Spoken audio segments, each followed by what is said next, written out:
केटा हो final final final होइन undefeated Nepal into the under 16 final केटा हो होइन अन्डर 16 को यतापट्टि हेर्नुहुन्छ भने हामी फाइनलमा पुगिसकेको छौँ केटा हो यार दिस इज फायर केटा हो यार दिस इज फायर यार दिस इज नेक्स्ट लेभल केटा हो होइन यो हाम्रो I think this is the next level केटा हो होइन यो त हाम्रो एकदम धेरै नै डेन्जरस डेन्जरस होइन खतरनाक खालको भिक्ट्री जस्तो लाग्छ मलाई र जस्तो खालको मोडमा छ क्या मतलब नेपाली क्रिकेट टिम एकदम फायर मोडमा छ। तपाईँ यताबाट हेर्नुहुन्छ भने मेन कुरा भनेको विपिन शर्माले जुन प्रकारले क्याप्टेन्सी गरिरहेको छ, विपिन शर्माको जुन प्रकारको क्याप्टेन्सीमा लिड भइरहेको छ होइन, I think this is good होइन। मलाई त एकदम खतरा लाग्यो। होइन सुरुमा त रौनकै कुरा गर्ने हो केटा 150 माइलस्टोन त्यो नि मलाई लाग्छ नेपाली ब्याट्सम्यानले कुनै पनि टुर्नामेन्टमा बनाएको maybe this maybe the highest run केटा हो है इन्टरनेसनल अथवा कन्ट्री भर्सेस कन्ट्रीमा चाहिँ मलाई के लाग्छ भन्दाखेरि यो हाइएस्ट रन होला बट रौनकले रौनक हान्दी यो ब्याट्सम्यानलाई हेर्नु कम्प्लिट टुर्नामेन्टमा नेपालको लागि सबभन्दा खतरनाक ब्याट्सम्यान बन्न सक्छ भनेर मैले भनेको थिएँ केटा हो र तिमीहरूको यो रौनकले केटा हो आज हेर्नुहुन्छ भने 168 रन हानिदियो केटा हो यार भाइ साहब कम्प्लिटली केटा हो हेर्नुहुन्छ भने सुरुदेखि लास्टसम्म टिकेर खेलिदियो केटा हो सुरुदेखि लास्टसम्म स्टार्टिङदेखि इन्डसम्म टिकेर खेल्ने प्लेयर हो रौनक होइन भाइ मान्नुपर्छ यार यो प्लेयरलाई कम्प्लिट इनिङ खेलिदियो भाइ नेपालको कतिपय ब्याट्सम्यानहरूले कम्प्लिट इनिङ अहिलेसम्म खेलेको छैन भने रौनकले खेलिदियो र रौनकको कुरा गर्नुहुन्छ भने यो टुर्नामेन्टको most probably he is the highest run scorer complete टुर्नामेन्टकै भाइ यो मान्छे त मलाई लाग्छ केटा हो यो मान्छेले 200 रन हानेको थियो होइन हाम्रो अन्डर 16 च्याम्पियनसिपमा मलाई यो मान्छे त्यो टाइमदेखि नै हुन्छ नि केही न केही चाहिँ गर्ला है नेसनल टिममा अन्डर 16मा केही न केही गर्ला भनेर मैले नेसनल टिमको गेम हुँदाखेरि पनि मैले यो मान्छेको तारिफ गरेको थिएँ केटा हो रौनक श्रीवास्तव होइन लुम्बिनीको सेयर लुम्बिनी प्रोभिन्सबाट म मान्छु केटा लुम्बिनीको सेलेक्टरहरूलाई लुम्बिनी प्रदेशको जिल्लाको सेलेक्सनमा खासै राम्रो पर्फर्मेन्स नगर्दा पनि रौनकलाई जुन चान्स दियो नि सल्युट छ यार यो जो सेलेक्टर थियो यार लुम्बिनीको यार लुम्बिनीको सेलेक्टर जन बबाल थियो केटा हो मान्छेहरू भनिरहेको थियो होला नेपोटिजम भयो यो भयो त्यो भयो रौनकले केटा हो त्यो नेपोटिजम भयो भन्नेहरूको मुखमा यसरी हुन्छ नि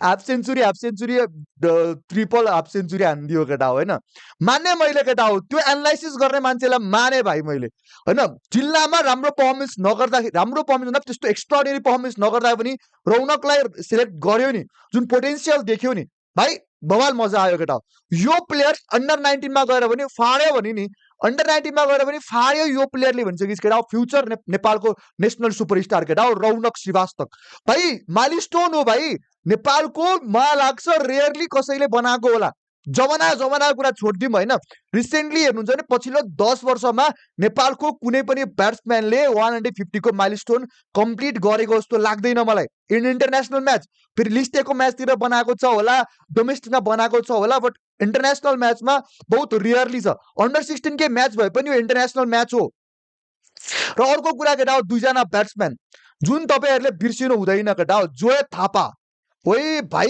यो ब्याट्सम्यान मलाई किन लागिरहेको छ केटा हो क्रेजी ब्याटिङ गर्नेवाला छ यो ब्याट्सम्यानले फ्युचरमा मलाई कतै न कतै फिल भइरहेको छ होइन ब्याक टु ब्याक 2टा हाफ सेन्चुरी जोय थापाको केटा हो ब्याक टु ब्याक 2टा हाफ सेन्चुरी जोय थापाको यार बबाल ब्रिलियन्ट जोय थापा यार छेत्रीहरूको नाम चाहिँ राख्ने भयो जोय थापाले निकै नै कम छेत्रीहरूको हुन्छन् थापा बस्नेतहरू निकै नै कम प्लेयर हुन्छन् कि मतलब आयो जोय थापा केटा हो जोय थापा आयो केटा हो है र अर्को कुरा मलाई के लाग्यो भन्दाखेरि चाहिँ होइन personally what I think is कि यो टिम फ्युचरमा गएर अन्डर 19 टिम बन्ने हो सियोर हो र हामीले अफगानिस्तानको काका बाउहरूलाई चुट्नको लागि चाहिँ केटा हो एउटा बवाल खालको केटा हो यतापट्टि टिम रेडी गरेर आएको छौँ जुन अस्तिको जुन पानी परेर बदला पुरा भएको छैन त्यो बदला चाहिँ केटा लाग्छ होला यतापट्टि हेर्नुहुन्छ भने फ्युचरमा गएर यो प्लेयरहरूले दिन्छ जस्तो लाग्छ है र especially thank you for Joy Thapa र यतापट्टि मैले श्रेयांशु बजगाई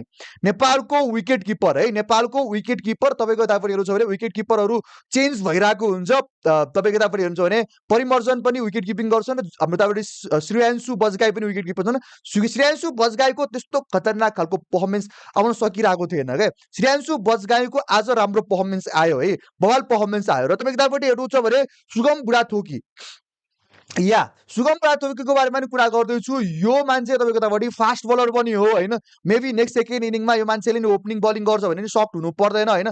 भाइ बवाल मजा आउँछ केटा हो। आहा सूर्य जुन तपाईँको यतापट्टि हेर्नु छ भने शिवांश बजगाईको ब्याटिङ पनि आज राम्रो भएको छ। 4वटा चौका होइन। तपाईँको यतापट्टि रौनकको कुरा गर्नु छ भने 5वटा छक्का र 16वटा चौका। भाइ चौका छक्काको त बर्सात नै लगाएको छ। र जोय थापाको यतापट्टि हेर्नु छ, जोय थापा मगर त जोय थापाको हेर्नु छ भने 7वटा चौका। बाउन्ड्री हेर न केटा हो यार, बाउन्ड्री हेर यार, क्रेजी छ यार, क्रेजी छ। क्याप्टेन साहबले आज के विधि खतरनाक खेले यार। यो क्याप्टेन साहबको त तारिफ गर्नुपर्छ जस्तो लाग्छ केटा हो होइन। 6 विकेट हल। कर्णाली बिलाइक यार हामीले केटा हो नेपाललाई सुना दियौँ, सुना होइन। कर्णाली बिलाइक होइन, हामीले नेपाल क्रिकेट टिमलाई सुना दियौँ, सोना होइन। बवाल प्लेयर केटा हो यार। जस्ट इमेजिन केटा हो, जस्ट इमेजिन केटा हो यार। यो मान्छेलाई नेपालले एनपिएल को ट्यालेन्ट हन्टबाट पाएको केटा हो होइन। मान्छेहरू भन्छन् के नेपालमा लिग भएर के हुन्छ, नेपालले लिग गरेर के लछाटपाटो लाउँछ, त्यही पुरानो प्लेयर, त्यही none out of the form player. हेर भाइ 6 विकेट हल। अन्डर 16 मा कप्तानी गरेर आएको छ अस्ति भर्खर पाएको भाइले। श्रेयांशु जुन प्रकारले आज इन्जोर्ड भयो नि, दुःख लागेको छ केटा हो। सूर्यान्शु भनेको तपाईँ यताबाट हेर्नु छ भने एकदमै राम्रो प्लेयर थियो। सूर्यान्शु कोइराला तपाईँ यताबाट हेर्नु छ नि, योभन्दा अगाडि पनि अन्डर 19 टुर्नामेन्ट र योभन्दा अगाडि पनि तपाईँ यताबाट हेर्नु छ भने इन्टरनेसनल अन्डर 16 मा पनि पर्फर्मेन्स गरिसकेका प्लेयर हो। सचिन भट्टको कुरा, सचिन भट्ट केटा हो, ओ माई गड यार, यो सचिन भट्ट नि मलाई के लाग्छ भन्दाखेरि नेक्स्ट लेभल प्लेयर भाइ Sachin Bhatt. No doubt, no doubt he is the best player केटा हो। जम्मी केटा हो सचिन भट्टले आज तपाईँ यतापट्टि हेर्नुहुन्छ भने भाइ निकै कम ओभरमा राम्रो पर्फर्मेन्स गरेर दियो क्या, निकै नै कम ओभरमा। वाउ होइन, 6.1 ओभरमा 3 विकेट छ भाइ। कम्प्लिटली 10 ओभर पाएको भए सचिन भट्टको कुन प्रकारको तहल्कावाला गेम हुन्थ्यो केटा हो। ओ भाइ शुभम खनालले आज 5 विकेट। ओ माई गड, यो मान्छे केटा हो यतापट्टि कम्प्लिटली फायर मोडमा छ मान्छे केटा हो। परिमर्शन यार, कुन लेभलको गेम खेलिदियो यार यो मान्छेले आज। नेक्स्ट लेभल केटा हो यार, भ्याउँदैन कसैले यो मान्छेलाई। सक्दैन कसैले केटा हो यार, सक्दैन। भएन केटा हो यो त। अरे भगवान, फायर लेभलको गेम भयो केटा हो, फायर नेक्स्ट लेभल गेम केटा हो। जस्ट इमेजिन केटा हो, यो मान्छे आज भर्खर खेल्दैछ र आजै पेल्दिरह केटा हो, आजै पेल्दिरह। भाइ सकिन्न, भाइ सकिन्न केटा हो यसरी होइन। अनि अर्को केटा हो यार, परिमर्जन त थियो, चुटिरहेको थियो, परिमर्जन त चुटिरहेको थियो त्यहाँनिर। प्रसिद्ध जैसी भाइ यार, यो भाइको गेम हेर न केटा। एउटा मोमेन्टमा लागिरहेको थियो कि यो भाइ जस्ट पड्काउनको लागि आइरहेछ केटा हो, जस्ट पड्काउनको लागि। 15वटा चौका यार, एउटा इनिङमा 15वटा चौका। नेपालको सिनियर टिमको प्लेयरले कम्प्लिट इनिङमा यति बनाउन्न यार, नेपालको सिनियर टिमले कम्प्लिट एउटा इनिङमा यति बनाउन्न केटा हो। 15वटा चौका एक्लै केटा हो, एक्लै 15वटा चौका तपाईँ यतापट्टि हेर्नुहुन्छ भने एक्लैले बनाएको छ यार यो मान्छेले, एक्लैले, सिङ्गल ह्यान्डलली होइन, एक्लैले बनाइदियो केटोले, एक्लैले केटा हो मार्केट खाइदियो केटा हो। ओ भाइ साहब, नेक्स्ट लेभल केटा हो, नेक्स्ट लेभल होइन। अब स्पिन नेपालको जस्ट इमेजिन केटा हो, जस्ट इमेजिन विपिन शर्मा र शुभम खनालको स्पिन, सचिन भट्टको स्पिन केटा हो। भाइ माया लाग्छ केटा हो, यो गेम माया लाग्छ होइन। अबको 2-3 ओभरमा सकिनुपर्छ केटा हो। इन्डोनेसियालाई नाइन्साफी भयो केटा हो। नेपालले एउटा ह्युज बिस टिम पठाएर इन्डोनेसियालाई लास्टै नै धेरै नै नाइन्साफी भयो भन्छु म चाहिँ यार। दिस इज बवाल खालको गेम होइन।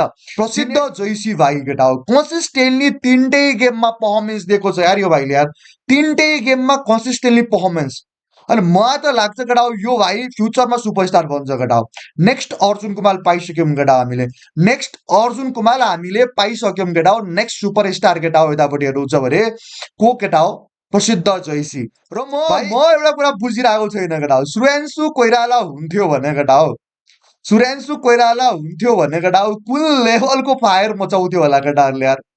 कुन लेभलको फायरगिरी बचाउँथ्यो होला केटा हो सुर्यान्सु कोइराला भइदिएको भए केटा हो नेक्स्ट लेभल केटा हो होइन हामीले we should appreciate this player केटा हो we should appreciate this player होइन मलाई लाग्छ अन्डर 19 नेपालको अन्डर 19 सेफ ह्यान्डमा छ केटा हो नेपालको अन्डर 19 सेफ ह्यान्डमा छ केटा हो 132 हान्दियो यार प्रसिद्धले 132 रौनकको 88 परिमर्जनको केटा 28 बलमा 71 रन के खेलिरहेको थियो केटा हो यसले खेलेको थिएन केटा हो यसले पड्काइरहेको थियो परिमर्जनले यो भाइले त केटा हो खेलिरहेकै थिएन केटा हो यो भाइले त जस्ट लाइक भन्दै हुनुहुन्छ गल्ली क्रिकेट खेलिरहेको थियो परिमर्जनले आज गल्ली क्रिकेट खेलिरहेको थियो यसले गेमै खेलेको थिएन भन्छु म त परिमर्जनले यार कुन लेभलको गेम थियो भाइ परिमर्जनको यार नेक्स्ट फायर केटा हो फायर गेम थियो यार होइन सक्दैन नि केटा हो कसैले यस्तो गेम खेल्नलाई परिमर्जनको लेभलको गेम खेल्न मुस्किल नहीं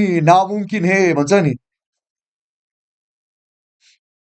होइन भाइ एप्रिसिएट गर्नुपर्छ र म आज दुईजना प्लेयरलाई पनि एप्रिसिएट गर्न चाहन्छु केटा हो जोय थापा र सुगम बुढाथोकी यो दुईटा प्लेयरको पनि राम्रो थियो गेम केटा हो सुगम बुढाथोकीको 114 सेकेन्डमा थियो बट सुगम बुढाथोकीको मैले कम्प्लिट यो national championship national under 16 championship completely हेरिरहेको थियो र यो मान्छे कस्तो खालको मान्छे हो भन्दाखेरि सुगम बुढाथोकी कन्सिस्टेन्टली पर्फर्मेन्स गर्न क्या स्लो खेल्छ तर यसले कन्सिस्टेन्टली पर्फर्मेन्स दिन्छ यसले 100कै स्ट्राइक रेटमा अथवा 90कै स्ट्राइक रेटमा पनि कन्सिस्टेन्टली पर्फर्मेन्स दिने प्लेयर हो सुगम बुढाथोकी सो मलाई कतै न कतै के लाग्छ भन्दाखेरि अन्डर 19 को जब नेक्स्ट टुर्नामेन्ट हुन्छ सुगम बुढाथोकीलाई पनि चान्स दिनुपर्छ किनकि यो मान्छेले जहिले पनि प्रुभ गरिरहेको छ आफैलाई केटा हो अवे जो चाहिँ यतापट्टि हुन्छ नि कम्प्लिट होइन नेपालको अन्डर 16 टुर्नामेन्टमा कम्प्लिट सबभन्दा धेरै म्यान अफ द म्याच पाउने प्लेयर हुन् अभय यादव या अभय यादवले आफ्नो आज यतापट्टि रुजो भने प्रुभ गराएको छ आफ्नो बलिङमा होइन बलिङलाई प्रुभ गराएको छन् 4 विकेट छ त्यो पनि एज अ फास्ट बलर यो पिचमा